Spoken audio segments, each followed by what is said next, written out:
morning sa iyo, Libra. Good morning mga bossing. Good morning ka White Angel 1111. Ito ang pika card mo ngayong October 8 hanggang October 15. Ito ay para sa iyong career, kaperahan, at love. Sinasabi sa iyong career, wow, good.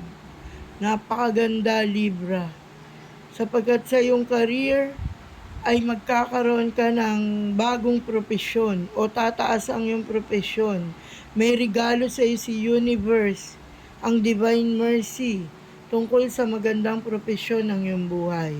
Sinasabi rito na huwag ka nang malungkot, huwag ka nang ma-depress sa iyong kaperahan ngayong linggong ito. Sinasabing may darating sa iyong magandang pagpapala. Congrats, Libra. Sinasabi sa iyong usaping pag-ibig na huwag masyadong isip ng isip tungkol sa iyong minamahal.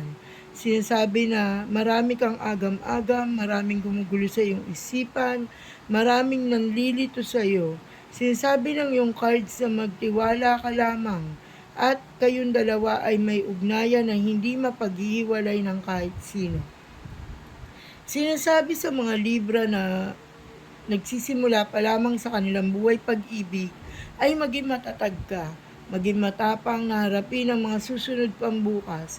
Marami pa kayong pagdadaanan. At sa mga binata at dalaga, huwag mo na ituon ang iyong isipan sa pag-ibig. Sapagkat ang pag-ibig ay maraming ikasisira sa iyo, lalo na napakadali mong magmahal.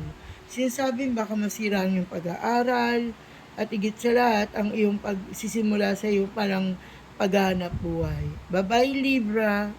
Good morning sa'yo.